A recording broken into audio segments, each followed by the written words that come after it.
one of the most controversial and complex topics of our time, drugs and prostitution. But the world rarely shines a light on the roles they play in our modern economy and how it can impact individuals on their day-to-day life.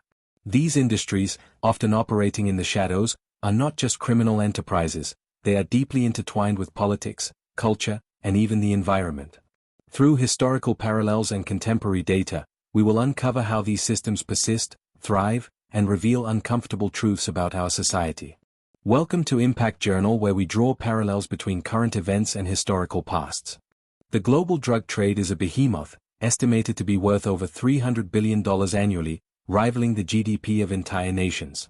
In 2022 alone, a record 2,757 tons of cocaine were produced, marking a 20% increase from the previous year. This surge in production has fueled violence and instability in regions like Latin America and the Caribbean, where drug cartels wield immense power. 210. Prostitution, though less quantifiable, is equally pervasive. In the UK, for example, the sex industry contributed an estimated £5.3 billion to the economy in 2009, with similar figures reported across Europe. These numbers, however, only scratch the surface of an industry that spans from street-based workers to high-end escorts, each facing unique challenges and risks. These industries are not just about money. They are about survival, exploitation, and power. From the coca fields of Colombia to the brothels of Southeast Asia, the shadow economy is a reflection of systemic inequality and human desperation. History provides a stark lens through which to view these issues.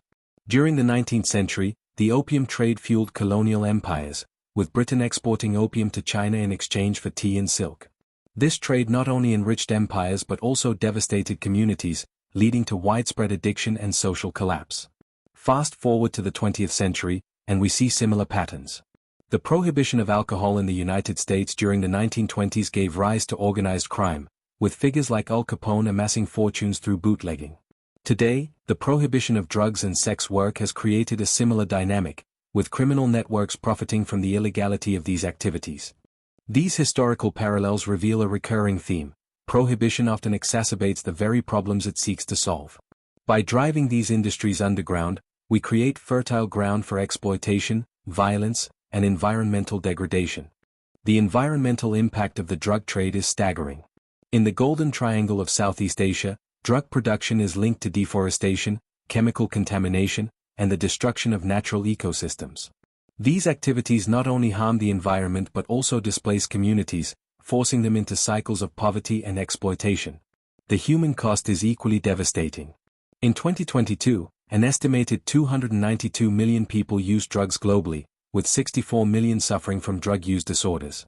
Yet, only 1 in 11 receives treatment, and women are disproportionately underserved, with just 1 in 18 accessing care.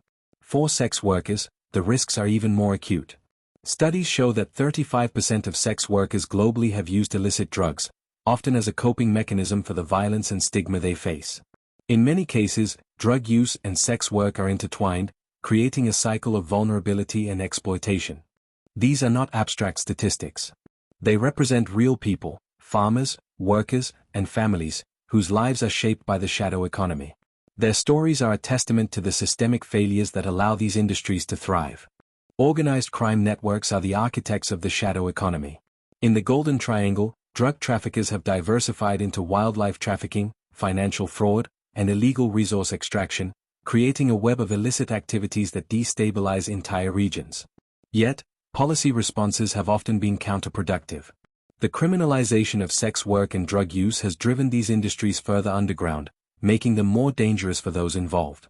In contrast, countries that have adopted harm reduction strategies, such as Portugal's decriminalization of drug use, have seen significant improvements in public health and safety. The question is not whether these industries exist. They do, and they will continue to exist. The question is how we choose to address them. Do we perpetuate cycles of violence and exploitation, or do we seek solutions that prioritize human dignity and public health? Change begins with acknowledging the complexity of these issues. Harm reduction strategies, such as needle exchange programs and safe consumption sites, have proven effective in reducing the harms associated with drug use. Similarly, the decriminalization of sex work has been shown to improve health outcomes and reduce violence against workers. But these measures are only the beginning. We must also address the root causes of the shadow economy: poverty, inequality, and systemic exploitation. This requires not only policy reform but also a shift in how we view and treat those who are most vulnerable. The shadow economy is a mirror, reflecting the darkest corners of our society.